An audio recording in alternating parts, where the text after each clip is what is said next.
Hi everyone, it's Cheryl Millett live at 5, Mondays here at Facebook. Let's just see here if we have, fix the camera up here. So I have, several things to talk about. There's so much to talk about. I think I say this every week. I can make a list and then I can run it down for the next 5 weeks just to determine, kind of fit in just enough where we are here. So what's happened in the last week in Canada? One of the biggest things that's happened is we have a new food guide.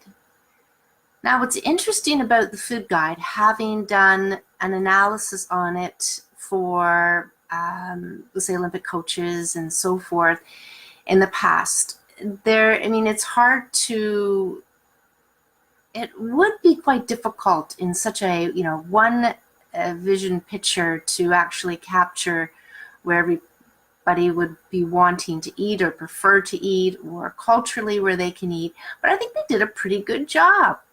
But part of the thing we have to understand is the food guide actually began around the Second World War, there and at the end, primarily because food was scarce and it was short. And just having read another book and then some of my book's research is that at that time, food shortage, and what they were trying to do is get people to eat the whole animal and get back into eating liver and organ meats and such things like that. So they had to consider what was the best ideal way. So the fun thing about the food guide is it actually shows the previous, right back into the early 40s, what the food guide was like, and you can see.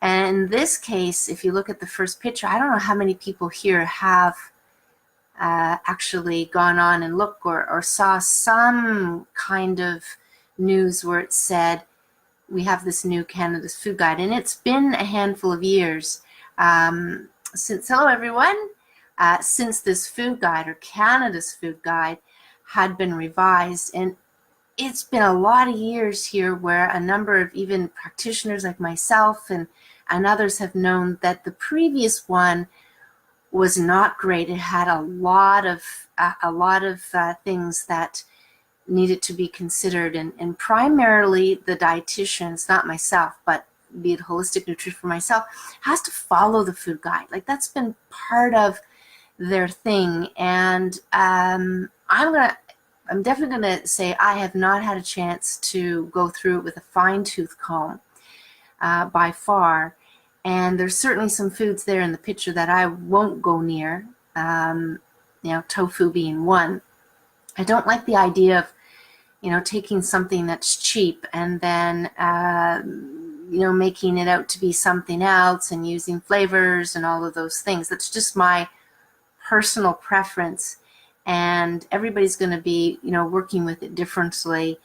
But yeah, I look forward to going through. And then when I go through it next week, I'll actually bring that up. But, the water thing, that's kind of awesome, because they say make your liquid water, which that completely takes out juice, being one of them.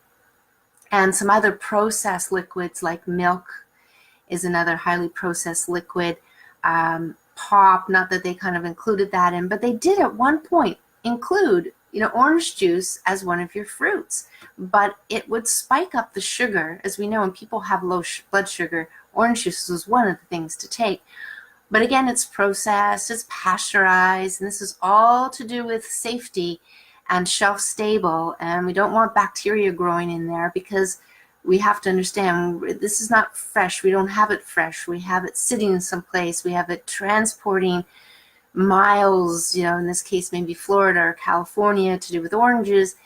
And that, you just don't want bacteria and mold and stuff like that growing in your food. So rightfully so, it's just important, to be able to pasteurize foods and that. But I'm going to look at the food guide. But I think water, just being on the front page there, is awesome. Like that's great, because there's this, you need to have this understanding. If it is not water, then it has a different agenda, right? So if it's not water, it has a different agenda. And this is where I can't say it enough, that even water itself is a tricky thing, because not all water is created equal. And that's a whole other big topic, right? Water. Yeah, and then I'd be getting into saliva, and then I'd be getting into other things that are important around water. It's you know, there's alkaline water, but too alkaline would not be very good. You know, acid, not very good. We have to have enough minerals, and that kind of brings it into balance. And then there's all of the water naturally in our food. I was going to talk about unhealthy fats this week, but just even water in our foods, a lot of food is water rich.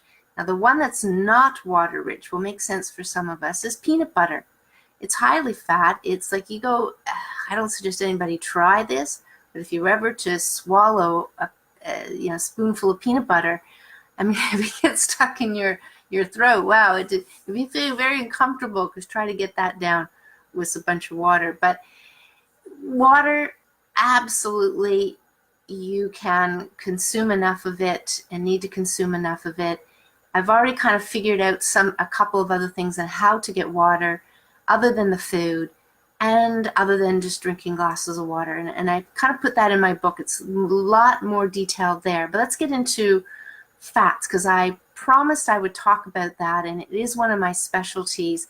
And this isn't rocket science. I'm actually going to say most of what I would share is not rocket science. It's just about asking questions and looking at a certain amount of evidence. But it's very simple in the sense that fats in and of themselves can be highly, you know, they can oxidize, and the plants more so. So when we have flaxseed oil, it will oxidize quite quickly. Even walnut oil, be it high in omega-3s. Like, I'm not even sure where everybody is with knowing what omega-6s are or what omega-3s are. Quite simply, omega-6s and omega-3s are just buzzwords. They're for a kind of certain fat that we've been led to believe that is essential, that we can't make it. That's so it can. We need some sort of fatty acid that comes in and be able to convert to many of the other ones. But the saturated fat, I'll just start with that. If you don't already know this, saturated fat has been given a bad reputation, a very bad reputation. And you have to know that all fats, if they're processed and if they're not stored properly, they're going to be, oxidated, which means like metal gets oxidated with wood, with water and stuff like that, and wood breaks down. Things in its natural state will break down. It just means we don't want the broken down stuff in our body. We would rather not have the decomposing or moldy or oxidated, I'll call it, fats, from fish oils to olive oils to walnut oils to any fat that's been sitting around and exposed to a certain amount of heat or certain light. So let's start with saturated fats. Saturated fats, or even cholesterol, are not necessarily the bad guys. They obviously have to be, for you, okay. Some do better with saturated fats than others.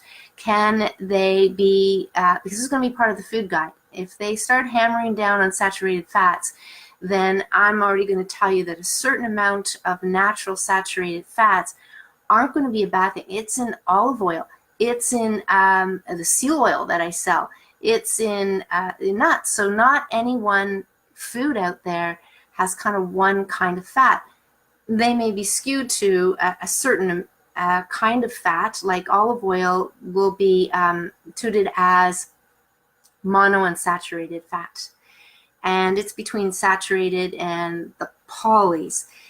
Basically, saturated fat is very stable at room temperature. So you get people having coconut oil, but I can tell you, I've tasted rancid coconut oil. And does it have to do with the storage? Does it have to do with a certain amount of heat in the process, making these these bars. So coconut oil can go rancid as well. Now, coconut oil is interesting because some people can't have coconut oil. So I would just highly suggest if you think of any of these foods that are really good for us and it's being touted as really good for us, that in some cases, if we consume too much or we get out of balance with our fats, or just merely just pay attention to your symptoms, because not everybody can do these things or these fats. And I feel not as good on the plant fats when I do plant, teaspoon of plant oils than I do when I feel on the mammalian oil.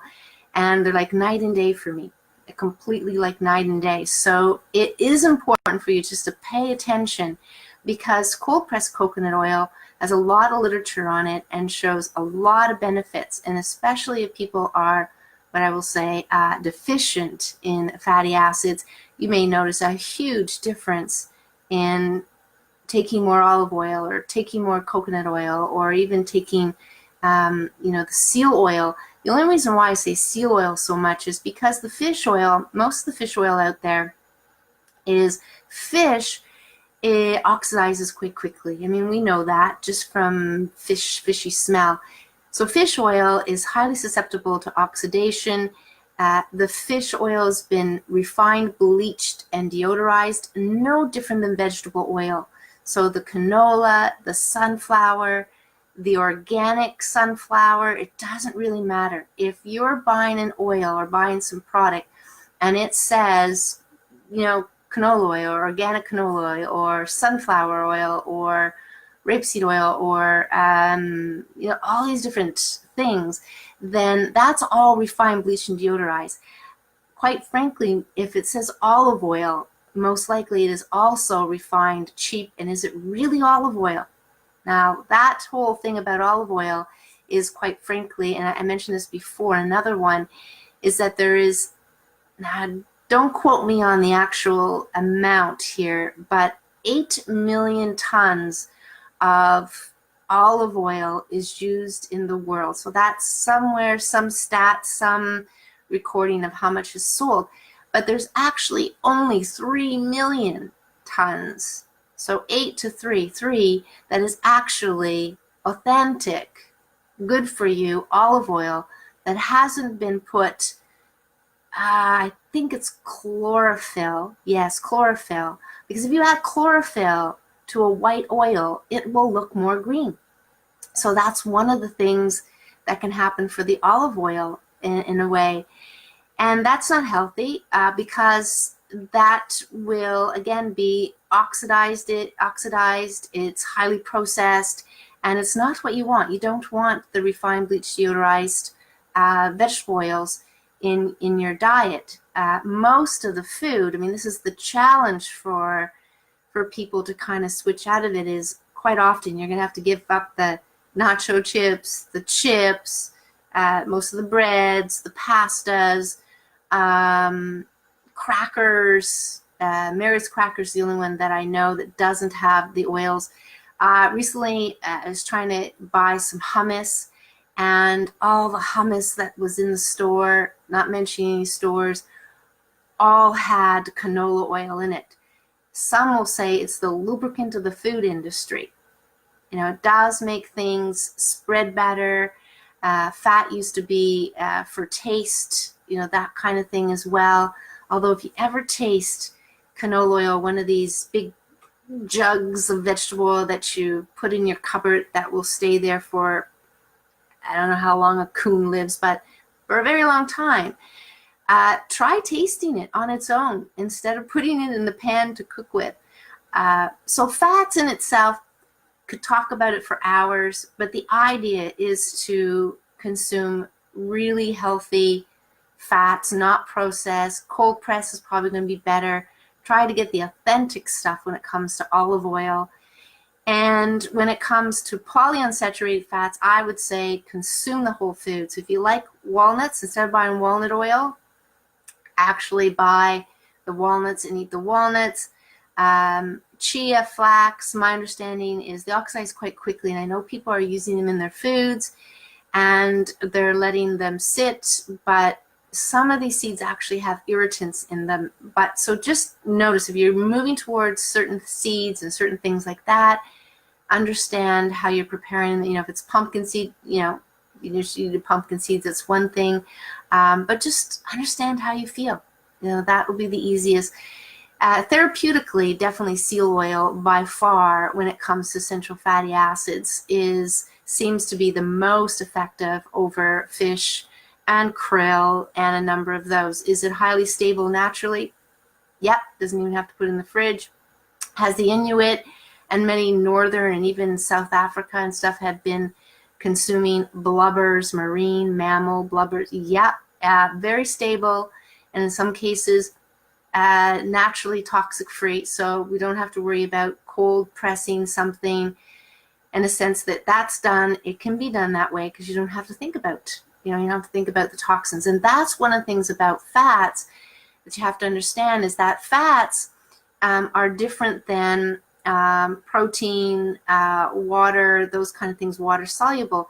The fats actually store toxins as they would in our body. So this is this is a good reason. If you're not consuming grass-fed beef or those kind of things, then lean is almost the way to go. There'll be some fat in there, but really it is almost the way to go, from how I would suggest. If over time you can get farmed or truly free-range chickens and dairy and animals that are fed on their natural diet, awesome. That's kind of the place you want to support the farmers markets, but ask questions. So that's fats. What else would I say about fats? Cooking. We have been, how can I say it, cooking, and generations have been cooking foods. And I think part of that has to do with the fear of bacteria and things like that. And bacteria, yeah, absolutely. They didn't have fridges and freezers like we do now. They didn't have regulations like we did now. I mean, with war and weather and temperatures and stuff like that, it was very important. So I think at some point they just started cooking the kajibers out of things for fear that they were going to get, food poisoning. It's not to say you can't get food poisoning these days. I mean, some of the things in food safety will say, don't wash your meat. Now, don't wash your meat, because in that process, we know that the water itself, at least Toronto water here, can have things in it, and water enough that you can't rinse your sinuses out with the tap water. There's too many things in there. So it's better just to put it in the heat and sear things and braise things, and even do things over long periods of time so you're not drying out the meat. So a number of these things like stews, which I've been playing around with, and soups, and everything is just so tender.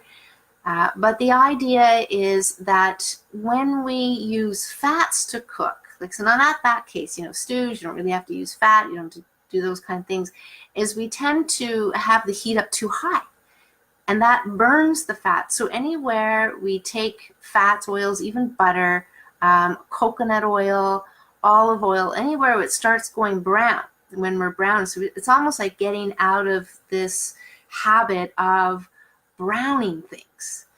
And barbecues is another scenario with carcinogens, but that's what we kind of want to do. We want to get away from heating with oils, even for, believe it or not, stir fries. You can have a little bit of water, that little bit of water, and the water in the food, if you use the lids, will actually steam the vegetables. And then closer to the end, when there's a little bit kind of browning going, you're stirring like that, that's just like the natural sugars in there, but it's not the fats.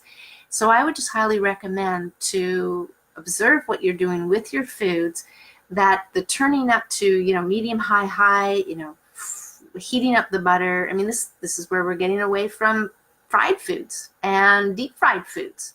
Basically, that's so hot. I mean, the oil is like turning. It's not healthy anymore. And that's kind of what you want to do with your fats. So there's one thing, the actual fats that you purchase. And then the other thing is, well, what do you do with those fats before you put them in your mouth? Because whether it's the fats or the foods, what we do to them can change what they are for our health. So the label can possibly change in that case. as to how it's going to be good for us. And when we think of potato chips and many of those things, you know, they're fried, and not saying you can't have a potato chip here and there or potato chips, but some of these things is just good to know, because I think it's more about working towards making changes as opposed to thinking you've got to change. And surely you've got certain comfort foods that you may like that mean, you know, that may mean frying or something like that. And yeah, just accept that you're going to do that once in a while, or somebody's cooking something and you're not making it, but you're going over for dinner. And it's always that accepting things with kind of foods that way. The other thing I kind of wanted to bring up today was something that, hello everyone, lots of people there. It's great to see everybody wanting to learn. This is to do with EMFs. Now, not a lot of people, I think, know about what EMFs are. So E is in echo, M is in mother, F is in foxtrot, and yes, I did work in the travel industry.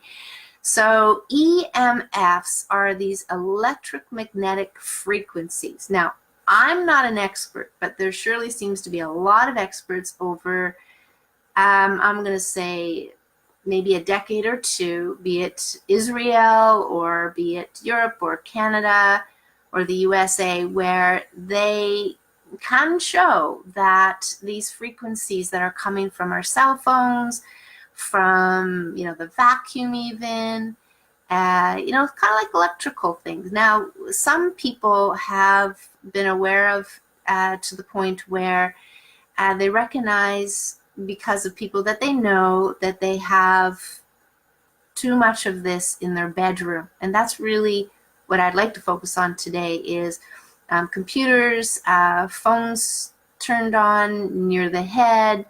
There's kind of a thing about 6-foot radius when it comes to your phone. I'd say just turn it off completely or keep it out of the room. There's been cases where doctors, and I personally spoke to them, where children have these old radios in their room still today, and these radios are putting off so much pollution, I'll just call that electrical pollution, that is actually having them be diagnosed in an ADHD, you know, that kind of stuff. So how many children today are being diagnosed on the spectrum? And we definitely have this element of electric smog, be it how many people have phones these days, electrical things, you know, electrical things are technology, computers in every room, TVs in every room. Okay, I'm exaggerating, but think about all the stuff that's kind of projecting out there that's coming at our bodies, and our bodies actually have to work with it. So if our bodies are electrical, and they're also chemical, that's more along the food side, but also electrical, then we have to understand that it may be part of the issue of why we don't have the same amount of energy we used to. Headaches would be another thing. There'd be a few things. Again, how you're thinking, your focus, those kind of things would be also be included in there, but you can go and do your research. Maybe I'll try and get a couple of good links to put down below, but there's surely a lot of information on it. But not to worry in a sense that we don't want to worry, because that just creates its own stress as it is, and we don't want to do that. But just be aware of that. I mean, there's radon and certain things that are naturally kind of coming through the earth and affecting different people, and you can measure it. I have, not right here, but a gauze meter, and the gauze meter actually will record when things are on the EMF, you know, on the spectrum, like, and if I put it near my phone, it's going up in the red, and we know red is usually more of a danger zone, or and then you go down to green. But most of my office is all green, except for the phone, when I put the phone. But I do have it protected with some screen, and that makes a difference. But just be aware of it. You know, EMFs. If you don't know what EMFs are, then be aware of it. Back to the bedroom where you're spending 8 hours a day. That's a key area, I think, that most people can do some subtle things. And obviously, some of the light on these phones are blue light, or on computers or on TVs, and you actually want red light if you want to go to sleep. There's so many sleeping issues out there, some for many years, some maybe for a combination of reasons. And working with people, there's several things, and maybe one time I'll talk about those key things. But definitely keeping the cell phone away from the bedroom. And again, 6 feet away seems to be the number that I found in my research to keep it away from you while you're sleeping from your bed. But how many children, and I've been asked them, actually have it under their pillow? I mean, mine included. Sometimes I'll walk in and there it is. It's right beside their head, beside their pillow. So I mean, I can only share with them some of the education. Most of the times it's one of these. I'd like to hear you, Mom, but but it's, it is the way it is. So provide the education, and that's all you can do that way. One of the things I wanted to mention, because this actually ties in to, and it just came into my head, ties into the vibration or the electrical us. So be it the brain, very electrical. There's a scan that I watch, and I don't know how many people are right into hockey, but Luc Robitaille. And he's the president of the LA Kings. And he actually had some injuries. Of course, injuries. A hockey player, he did very well. Makes sense, injuries. And there was a scan that he had done with this technology that I wouldn't have believed it if I didn't see the scan. Just kept observing and listening and watching. But in the scan, his brain was multicolored. So think of the reds, the oranges, the yellows, the blues. Maybe there was some green in there, but I don't remember seeing any green. Then when he put on this technology, as simple as a sock, his brain went green. I'll put the link down below, but his brain went green. So as I've been kind of aware of this technology for several months, or actually several years, but I didn't really pay attention too much of it, and it was an insole at the time. But now they have it in a sock, and I've been working with some clients, some people in the walk club that has balance issues. But what does that mean, going to multicolored brain to having a green brain? Well, this is what it means. It means homeostasis. It means calm.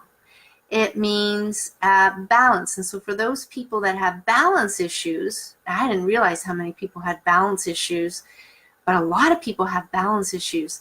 And that could be in related to diabetes, many of the conditions, MS, and so forth.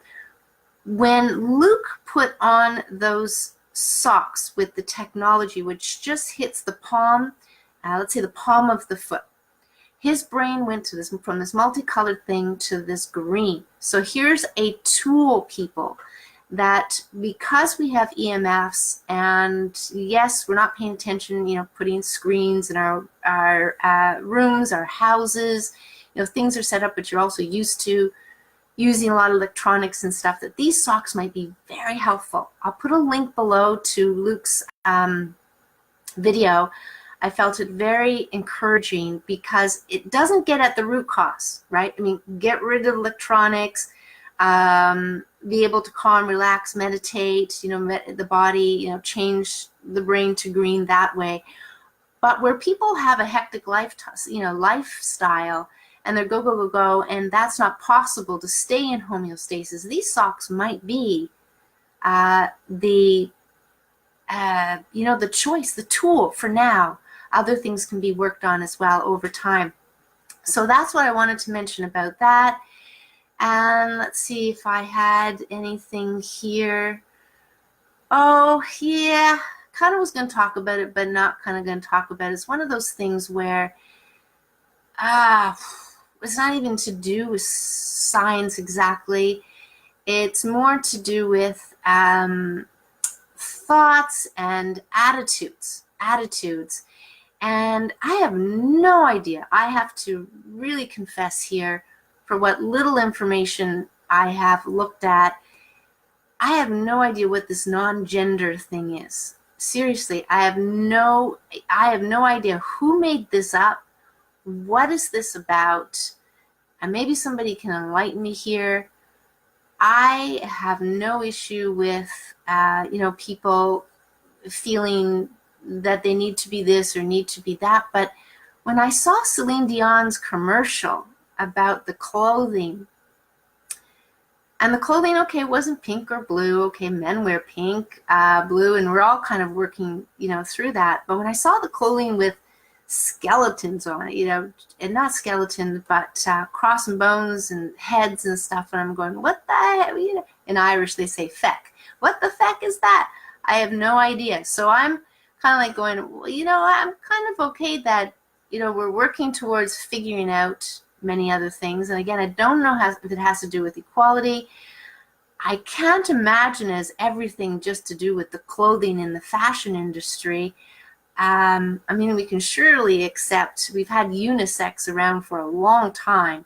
We can surely do that. But really serious, if anybody has anything more on the whole non-gender whatever, I don't even know where that started. But we're not perfect in the way how we accept each other. That was just a matter, if I had to say it bluntly, just a matter of conditioning over the years from somewhere, somehow, right? The different roles that we had. And currently they go on in the world, right? But it's such a travesty when we think about any human hurting any human, no matter what sex they are or what color or anything like that. But, things have been going on for a very long time that way. What else was I going to talk about? Yeah, just primarily, foods and eat well, be happy, attitude. The True Nature retreats. This will be for those people that are looking for a bit of growth here. They're kind of looking and going through life as saying there's more to this. There's no reason why I shouldn't be happier than I am, or that there's more peace, I feel more comfortable with things. All of those things are things that more and more people want. Most people were focusing on, I want to be happy, I want to be happy, I want to be happy. And you see these people walking around with these big smiles on their face, and everybody's going, no, I don't, there's something going on there.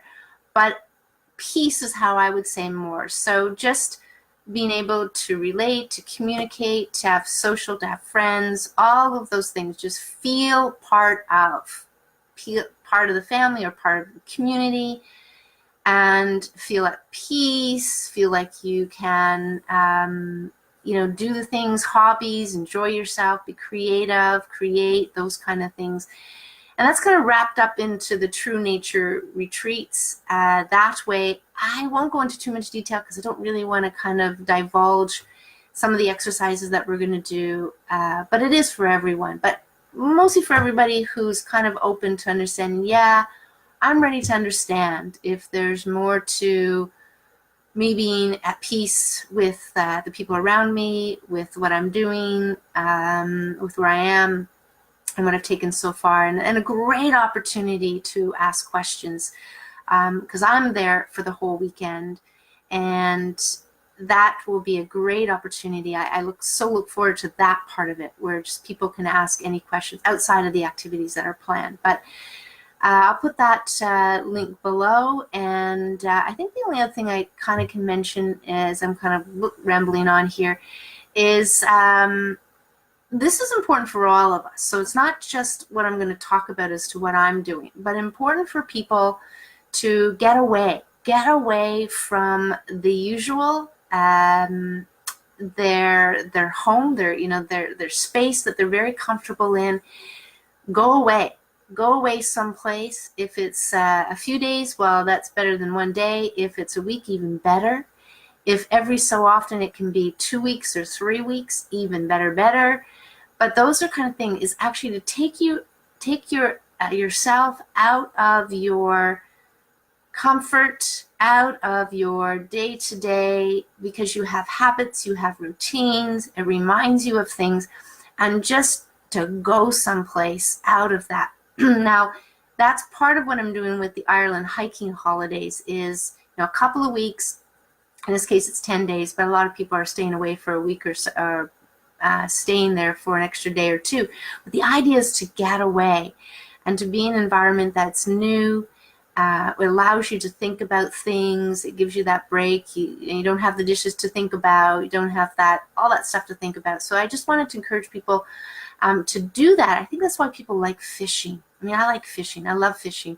But the idea is you're just out. You're not in the house. You go in the boat. You're there for hours, trying to catch a fish, or trying to catch a fish. Just, I think, the peacefulness of it. People love fishing for the peace of it. Even if you don't get anything, it's just that, right? Or the cottage for some people is, they don't mind battling the 2 hours or 3 hours of traffic, because once they're there, it's like, shh. And they will tell me they sleep like babies, when they're at the cottage, be it, yes, fresh air, be it doing things they love, and away from kind of the home. So that's really what, there are many things wrapped up in here today, but definitely pay attention to the fats. Don't cook your fats, what fats you're buying, and other things. The food guide, I'll come back and talk about that next week. EMFs, electrical devices, just keep them away from your body as much as possible. Thinking cell phone, but sleeping would be the other thing. Non-gender, don't know what that's about, but if you can tell me more about that, that would be great. The tool, the socks, I'll put a link down below so you can check out that. And get away, get away. Look for something to growth, be open for growth, but there's definitely tools in that aspect as well, right? Tools for growth, and get out, get away, go away somewhere. Shoo, go out, but get away. That'll be the biggest thing. So I'm going to wish everybody an awesome day.